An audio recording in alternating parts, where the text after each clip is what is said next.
ആലപ്പുഴയിൽ വെച്ച് യൂത്ത് കോൺഗ്രസ് പ്രവർത്തകരെ തല്ലിച്ചതച്ച മുഖ്യമന്ത്രിയുടെ ഗൺമാനും സുരക്ഷാ ഉദ്യോഗസ്ഥനും ഇന്നും ചോദ്യം ചെയ്യലിന് ഹാജരാകുന്നില്ല.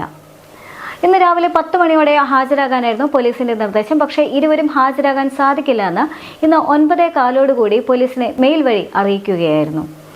ജോലി തിരക്കാണ് പ്രധാനമായും ചൂണ്ടിക്കാണിച്ചിട്ടുള്ള വിഷയം. മാത്രമല്ല, ജോലി തിരക്കില്ലാത്ത മറ്റൊരു ദിവസം ഹാജരാകാൻ തയ്യാറാണെന്നും പോലീസിനെ അറിയിച്ചിട്ടുണ്ട്.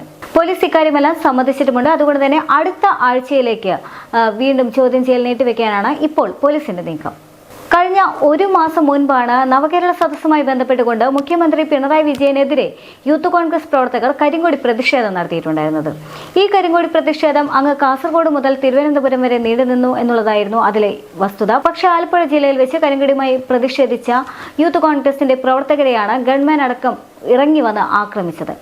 എന്നാൽ അതേസമയം തന്നെ ഈ യൂത്ത് കോൺഗ്രസ് പ്രവർത്തകർ കരിങ്കൊടി കാണിച്ച സന്ദർഭത്തിൽ കരിങ്കൊടി പിടിച്ചു വാങ്ങുകയും ഈ യൂത്ത് കോൺഗ്രസ് പ്രവർത്തകർക്കെതിരെ അറസ്റ്റ് രേഖപ്പെടുത്തുകയും അന്നേരത്തെ പോലീസ് ചെയ്തതുമാണ്. എന്നാൽ ഇതിനെല്ലാം പുറമെയാണ് ഗൺമാനും സുരക്ഷാ ഉദ്യോഗസ്ഥനും ഇറങ്ങി വന്ന് ഇവരെ തല്ലിച്ചതയ്ക്കുന്ന നിലയിലേക്ക് കാര്യങ്ങൾ കൊണ്ടുപോയത്. അതേസമയം തന്നെ യൂത്ത് കോൺഗ്രസിന്റെ ഭാഗത്തു നിന്നും ഗൺമാനും സുരക്ഷാ ഉദ്യോഗസ്ഥനും എതിരെ പോലീസിൽ പരാതി കൊടുത്തിട്ടുണ്ട്. പക്ഷെ പോലീസിന്റെ ഭാഗത്തു നിന്നും യാതൊരു തരത്തിലുള്ള നീക്കവും ഉണ്ടായില്ല. മുഖ്യമന്ത്രിയുടെ ജീവൻ രക്ഷിക്കാൻ വേണ്ടി അവരുടെ കടമയാണ് അവർ നിർവഹിച്ചത്. അതായത് ഗൺമാൻ ആണെങ്കിലും സുരക്ഷാ ഉദ്യോഗസ്ഥനും മുഖ്യമന്ത്രിയുടെ ജീവൻ രക്ഷിക്കാൻ വേണ്ടിയുള്ള കടമയാണ് നിർവഹിച്ചത് എന്നുള്ളതായിരുന്നു അന്നേരത്തെ പോലീസിന്റെ ഭാഷ്യം. ഇതിനെതിരെ വലിയ തോതിൽ വിമർശനങ്ങളെല്ലാം ഉയർന്നു വന്നിട്ടുണ്ടായിരുന്നു. അതായത് മുഖ്യമന്ത്രിയുടെ ജീവൻ രക്ഷിക്കാനും ബാധ്യതയുള്ള സുരക്ഷാ ഉദ്യോഗസ്ഥനും പ്രത്യേകിച്ചും ഗൺമാനും അടക്കം ഇത്തരത്തിൽ മുഖ്യമന്ത്രിയിൽ നിന്നും ഇത്രയും ദൂരം ഓടിയിറങ്ങി വരേണ്ട സാഹചര്യമുണ്ടോ എന്നുള്ള തരത്തിലുള്ള ചോദ്യങ്ങൾ വന്നിരുന്നു. എപ്പോഴും മുഖ്യമന്ത്രിയുടെ കൂടെയല്ലേ അവർ നിൽക്കേണ്ടത് എന്നെല്ലാം തരത്തിലുള്ള വിമർശനങ്ങളെല്ലാം തന്നെ ആ സമയത്ത് ഉയർന്നു വന്നിട്ടുണ്ടായിരുന്നു. പക്ഷേ അതിനെല്ലാം തന്നെ പുറമെയായിരുന്നു യൂത്ത് കോൺഗ്രസ് പരാതി നൽകിയിട്ടുണ്ടായിരുന്നത്. അതായത് ഗൺമാൻ ഇവരെ തല്ലിച്ചതച്ചിട്ടുണ്ട്, അവരെ അസഭ്യം പറഞ്ഞിട്ടുണ്ട് എന്നുള്ള തരത്തിലെല്ലാം തന്നെ പരാതികൾ നൽകിയിട്ടുണ്ട്. പോലീസ് ഈ കാര്യങ്ങളെല്ലാം തന്നെ ഉൾപ്പെടുത്തിക്കൊണ്ട് തന്നെയാണ് പരാതിയും എടുത്തിട്ടുണ്ടായിരുന്നത്. അതായത് പൊതുയിടത്തിൽ വെച്ച് അസഭ്യം പറഞ്ഞു, ഗുരുതരമായി പരിക്കേൽപ്പിച്ചു, ആയുധം കൊണ്ട് അടിച്ചു, ഇതെല്ലാം തന്നെ പോലീസ് എടുത്ത വകുപ്പുകളിൽ സൂചിപ്പിച്ചിരുന്നുവെങ്കിലും 7 വർഷം വരെ കഠിന തടവ് ലഭിക്കാനുള്ള ശിക്ഷ അതിലുണ്ട് എങ്കിൽ പോലും സ്റ്റേഷൻ ജാമ്യം ലഭിക്കാനുള്ള വ്യവസ്ഥ അതിലെല്ലാം തന്നെ ഉണ്ടായിരുന്നു എന്നുള്ളതാണ് മറ്റൊരു കാര്യമെന്ന് പറയുന്നത്. മാത്രമല്ല, പോലീസ് കേസ് എടുത്തത് എന്ന് പറയുന്നത് അത് കോടതി ഇടപെടുകയും കോടതിയുടെ നിർദ്ദേശപ്രകാരവുമായിരുന്നു. കോടതി ഇടപെടുന്നത് വരെ, അതായത് ഡിസംബർ 15 നടന്ന സംഭവത്തിന് ശേഷം കോടതി ഇടപെട്ടതിന് ശേഷം മാത്രമാണ് പോലീസ് ഇവർക്കെതിരെ കേസെടുക്കാൻ പോലും തയ്യാറായിട്ടുണ്ടായിരുന്നത്. മാത്രമല്ല, ഈ എസ് സന്ദീപ് എന്ന് പറയുന്ന സുരക്ഷാ ഉദ്യോഗസ്ഥനും അനിൽകുമാർ എന്ന് പറയുന്ന ഗൺമാനും പുറമെ കണ്ടാലറിയാവുന്ന 3 പേർക്കെതിരെയും പോലീസ് അന്നേരം കേസ് ചുമത്തിയിട്ടുണ്ടായിരുന്നു. ഇവരുമായി ചോദ്യം ചെയ്യലുമായി ബന്ധപ്പെട്ട് പലപ്പോഴും പോലീസ് ഇവരെ സമീപിക്കുന്ന സാഹചര്യത്തിൽ ഇവർ പറഞ്ഞിട്ടുണ്ടായിരുന്നവർക്ക് ജോലി തിരക്കാണ്, അതുകൊണ്ട് ഈ സമയത്തൊന്നും ഹാജരാകാൻ പറ്റില്ല എന്നാണ്. അതായത് ഈ ഒഴിഞ്ഞുമാറൽ ഇത് ആദ്യമായിട്ട് അല്ല എന്നുള്ളതാണ് ഇതിൽ നിന്നും വ്യക്തമാകുന്നത്. എന്നാൽ പോലീസ് ആണെങ്കിലും ഒരു മൃദു സമീപനം തന്നെയാണ്. പോലീസും വീണ്ടും ഈ ചോദ്യം ചെയ്യൽ നീട്ടിക്കൊണ്ടുപോകാൻ, അതായത് മനഃപൂർവ്വം വൈകിപ്പിക്കാനുള്ള ശ്രമമാണ് എന്നുള്ളതാണ് ഇപ്പോൾ പ്രതിപക്ഷത്തിന്റെ ഭാഗത്തു നിന്നും ഉയർന്നു വരുന്ന ആക്ഷേപം എന്ന് പറയുന്നത്. യഥാർത്ഥത്തിൽ സർവീസ് ചട്ടങ്ങൾ എല്ലാം കാറ്റിൽ പറത്തിക്കൊണ്ടായിരുന്നു ഗവൺമെന്റിന്റെയും അതുപോലെ തന്നെ സുരക്ഷാ ഉദ്യോഗസ്ഥന്റെയും പ്രകടനം. വിമർശനങ്ങൾ ഉയർന്നു വന്നു എന്നതിനപ്പുറത്തേക്ക് അതെല്ലാം ഒരു യാഥാർത്ഥ്യം തന്നെയാണ്. പക്ഷേ നവകേരള സദസ്സുമായി ബന്ധപ്പെട്ടുകൊണ്ടുള്ള യൂത്ത് കോൺഗ്രസ് പ്രവർത്തകരുടെ പ്രതിഷേധങ്ങൾക്ക് എതിരെ നിന്നിട്ടുണ്ടായിരുന്നത്, അല്ലെങ്കിൽ അവരെ എല്ലാം തന്നെ അടിച്ചമർത്താൻ ശ്രമിച്ചിട്ടുണ്ടായിരുന്നത് അത് യാതൊരു കാരണവശാലും കേരള പോലീസ് മാത്രമായിരുന്നില്ല. അത് ഡിവൈഎഫ്ഐയുടെ പ്രവർത്തകരും അതുപോലെ തന്നെ CPIയുടെ പ്രവർത്തകരും ഉണ്ടായിരുന്നു. മാത്രമല്ല, ഇരുവരുടെയും അക്രമങ്ങൾ അതിര് കടക്കുകയും ചെയ്ത സാഹചര്യം ഉണ്ടായിരുന്നു. അതായത് കാസർഗോഡ് നിന്നെല്ലാം തന്നെ ഇങ്ങോട്ട് നീങ്ങി വരുന്ന സാഹചര്യത്തിൽ നിരന്തരമായിട്ട് യൂത്ത് കോൺഗ്രസ് പ്രവർത്തകരെ മർദ്ദിച്ചിട്ടുണ്ടായിരുന്നത് CPM പ്രവർത്തകരും ഡിവൈഎഫ്ഐയുടെ പ്രവർത്തകരുമാണ്.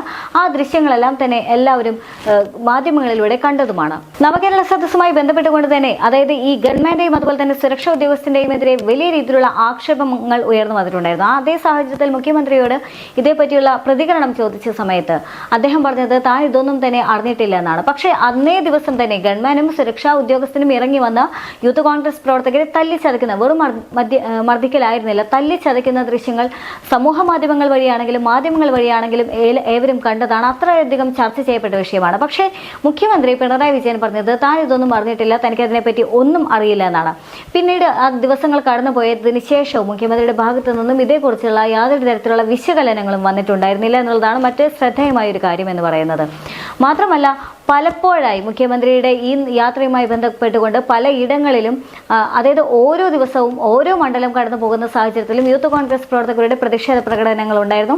അതേ സാഹചര്യത്തിൽ കേരള പോലീസിനെ മാറ്റി നിർത്തിക്കൊണ്ട് അവിടെ പ്രതിഷേധ പ്രകടനങ്ങളെ അടിച്ചമർത്താൻ വന്നത് അവരെ മാറ്റി നിർത്താൻ വേണ്ടി വന്നിട്ടുണ്ടായിരുന്ന ഡിവൈഎഫ്ഐ പ്രവർത്തകരും CPM-ന്റെ പ്രവർത്തകരുമാണ്. ഈ ഡിവൈഎഫ്ഐ പ്രവർത്തകരും CPM-ന്റെ പ്രവർത്തകരും ചേർന്ന് യൂത്ത് കോൺഗ്രസ് പ്രവർത്തകരുടെ തലയ്ക്ക് ചെടിച്ചട്ടി കൊണ്ട് അടിക്കുന്ന ദൃശ്യങ്ങളും ഏറെ ശ്രദ്ധ നേടിയതാണ്. ആ ദൃശ്യങ്ങളെ പറ്റി മുഖ്യമന്ത്രിയുടെ എടുത്ത് ചോദിച്ചപ്പോൾ മുഖ്യമന്ത്രി പറഞ്ഞത് ഇതുപോലെ തന്നെ ഒരു അഴകുഴമ്പൻ മറുപടി തന്നെയാണ്. അദ്ദേഹം പറഞ്ഞത് ജീവൻ രക്ഷാ പോളിസിയാണ്. അതായത് നവകേരള ബസിന്റെ മുന്നിലേക്ക് ഓടിയെടുക്കുന്ന യൂത്ത് കോൺഗ്രസ് പ്രവർത്തകരെ അവിടെ നിന്നും മാറ്റി അവരുടെ ജീവൻ രക്ഷിക്കുകയാണ് അവർ ചെയ്തത് എന്നുള്ളതാണ്. പക്ഷെ അപ്പോഴും ഉയർന്നു വന്നിരുന്ന ഒരു ചോദ്യമുണ്ടായിരുന്നു, ചെടിച്ചട്ടി കൊണ്ട് അടിച്ചിട്ടാണോ ജീവൻ രക്ഷിക്കുന്നത് എന്നുള്ള ചോദ്യമുണ്ടായിരുന്നു.